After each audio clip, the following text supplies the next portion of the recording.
Olá! Hoje a gente vai mergulhar em um verdadeiro cabo de guerra que está se formando para o pregão. Um cabo de guerra. Boa definição.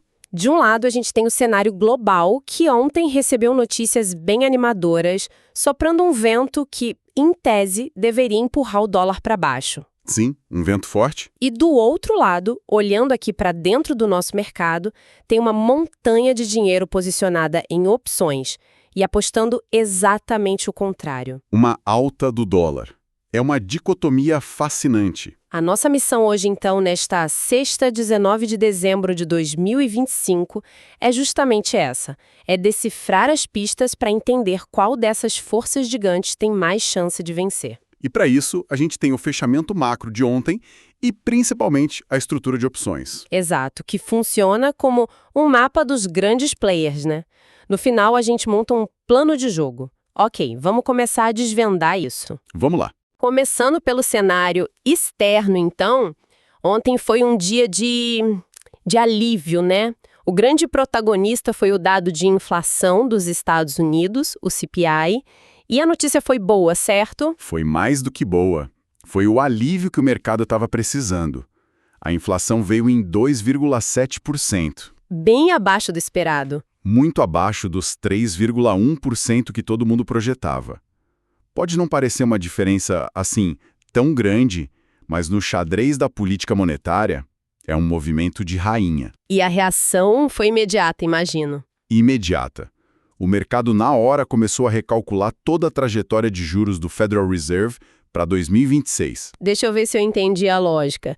A inflação veio mais baixa, então o mercado pensa, opa, o Fed não precisa ser tão duro. Exato. Talvez ele possa cortar juros com mais vontade no futuro. E juros mais baixos nos Estados Unidos significa um dólar menos atraente no mundo. É isso. Perfeito. A lógica é exatamente essa. O dólar perde força, o que a gente vê claramente pela queda do índice DXY, né? Certo. E quando o dólar enfraquece, o apetite por risco aumenta. O dinheiro sai da segurança do dólar e vai buscar retorno em outros lugares. Ações, por exemplo. E os números confirmam essa história. O S&P 500 subiu 0,79%, quebrou uma sequência de quedas. 4 dias de queda. O Nasdaq, que é ainda mais sensível a essa história de juros, disparou 1,51%. E até o VIX, o famoso índice do medo, caiu mais de 4%. É um sinal claro de otimismo. Wall Street respirou aliviada. Sem dúvida. E essa onda de otimismo chega aqui no Brasil e encontra o cenário doméstico que, pelo menos ontem, também deu uma acalmada. Ah, sim. Tivemos a fala do Galípolo, né? Exato.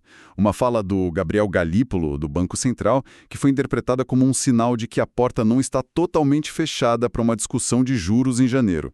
Isso ajudou a tirar um pouco da pressão. O que fez o Ibovespa subir e o real... O nosso real, que estava apanhando durante o dia, conseguiu se recuperar e fechar quase estável, em 5,5244. Então, resumindo a história, lá fora o pessoal tá mais animado, comprando o risco que enfraquece o dólar, e aqui dentro as coisas acalmaram. Isso. Juntando os dois, a pressão inicial, a força macro, deveria ser para baixo no dólar hoje. Em tese, sim. Se a gente olhasse apenas para esse vento macroeconômico, a aposta mais lógica seria por uma queda do dólar na abertura. Mas... O problema é que o mercado não é tão simples assim. Exatamente. É aqui que a gente entra na segunda parte da nossa investigação. Aquela que pode virar o jogo. A pergunta é, o mercado aqui dentro concorda com esse otimismo global? E a resposta, olhando para a estrutura de opções, é um sonoro não. É aí que a gente vê onde o dinheiro está posicionado de verdade. Exato. E aqui, olha, o cenário é completamente diferente. Os dados mostram um posicionamento massivo na direção oposta. Vamos aos números. Certo. O preço de referência, o spot, fechou em 5.537. O delta agregado, que mede o viés direcional, está positivo em mais de 13 mil contratos. Positivo. Então, apostando na alta. E agora o número mais chocante, o put-call ratio. Está em 0,10. Ok, esse número, 0,10, salta aos olhos. Me explica o que isso significa na prática. Significa que, para cada contrato de put, que é uma opção de venda, uma aposta na queda, certo, existem 10 contratos de call, que são opções de compra. 10 para 1 apostando na alta. Uau! É um otimismo quase unânime entre os takers, que são os fundos, os grandes players. Isso pode ser um sinal de força, claro, mas também pode ser um sinal de complacência. Gosto dessa ideia. É como se todo mundo estivesse do mesmo lado do barco. E a gente sabe o que acontece quando o barco vira de repente. Pois é. Mas antes de pensar no risco, vamos entender onde essas apostas estão concentradas. Olhando o gráfico de Open Interest, a primeira coisa que me chama a atenção são duas colunas verdes gigantescas. Em 5.500 e 5.550. Parecem arranha-céus. O que está acontecendo ali? Parece que alguém construiu uma barreira. É exatamente isso. São as call walls, as muralhas de call. A principal, a mais importante, está no strike 5550. 16 mil contratos. Mais de 16 mil contratos em aberto. Pensa nisso como um teto de aço para o preço hoje. Um teto de aço, por quê? Não é só um monte de gente querendo que o preço suba para além de 5550? Ah, aí que está a dinâmica interessante. Quem comprou essas calls, sim, quer que o preço suba. Mas e quem vendeu para eles? Os market makers. O trabalho deles é gerenciar o risco. Exato. O trabalho deles não é torcer.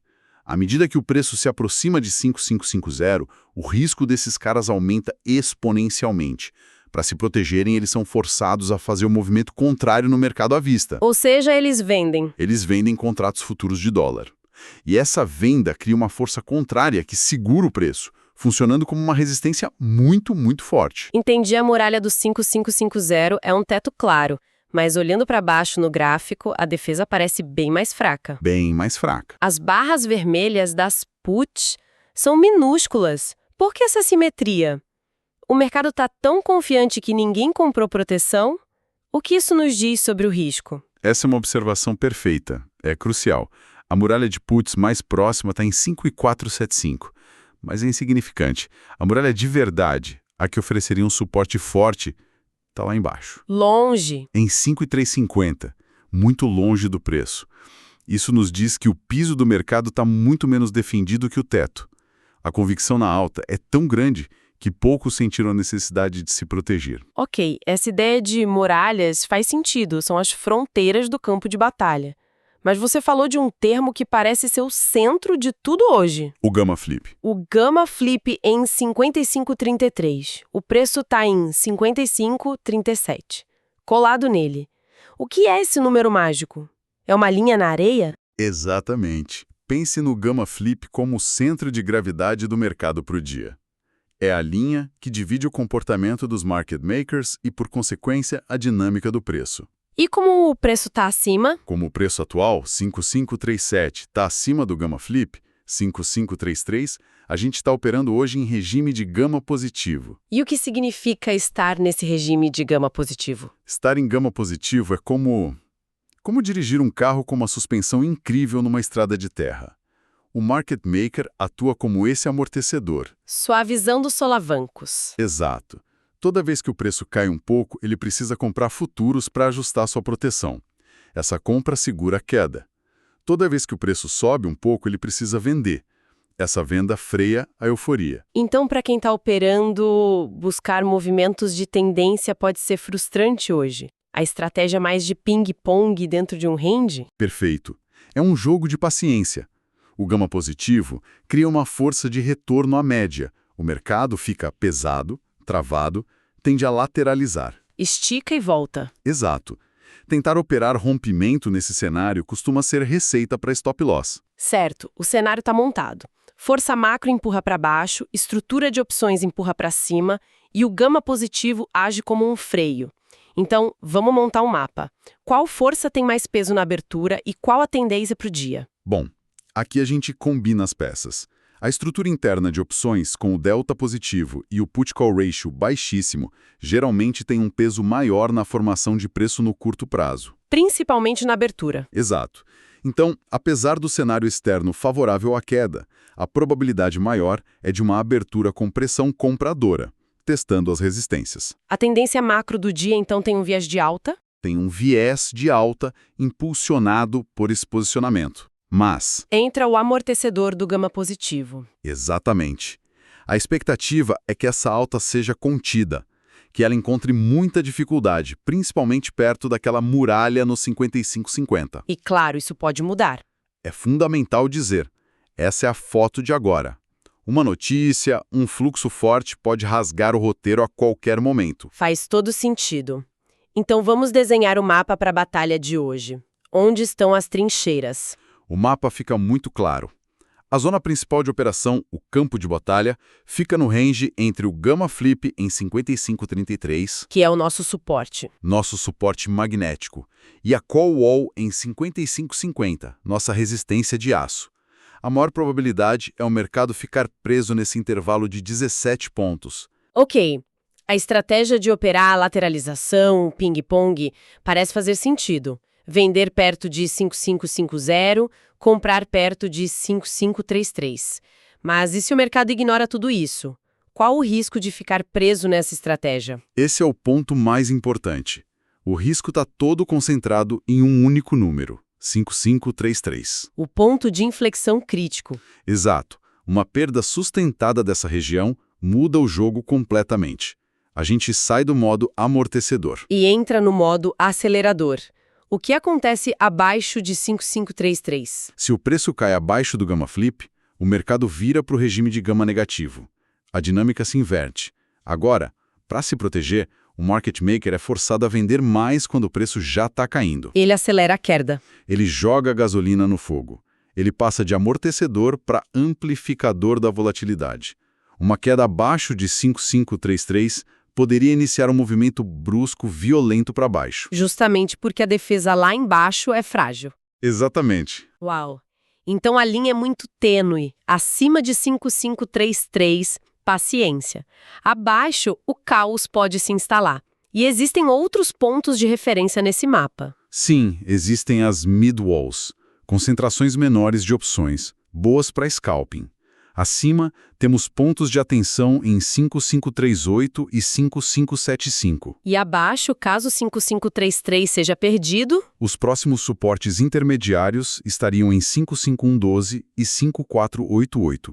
E segundo o modelo, o range diário esperado fica entre 5498 e 5576. perfeito. O mapa está traçado, a estratégia principal é focada em reversão à média 5533-5550, mas com o alarme soando o tempo todo para o suporte em 5533. Se o alarme disparar, A ordem é abandonar o plano original e se adaptar. é a leitura perfeita. Hoje é um dia para ter dois planos de jogo. O plano A é o da paciência, o plano B, o da agilidade. A chave é saber quando o jogo muda. Uma análise incrivelmente clara.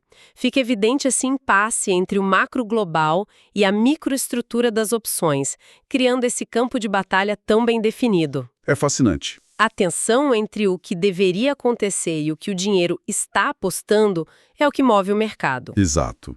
E para deixar uma reflexão final que vai além do pregão de hoje. Sim, Vimos um posicionamento em opções quase unilateral, extremamente otimista. Aquele put-call ratio de 0,10. Isso cria um cenário de complacência. todo mundo do mesmo lado. A grande questão é, o que aconteceria com toda essa montanha de posições compradas se o cenário externo, que hoje está segurando os ânimos, azedar de repente na próxima semana? Por exemplo, com dados do PCI nos Estados Unidos ou algo na China. Exatamente. Se uma notícia ruim lá de fora encontra essa estrutura interna já esticada e consegue empurrar o preço para baixo do suporte crítico de 55,33, Ah, toda essa estrutura que hoje parece uma fortaleza bullish poderia se tornar um combustível para uma liquidação em cascata ainda mais violenta. A complacência de hoje pode ser a pólvora para a explosão de amanhã. É algo para se ter no radar.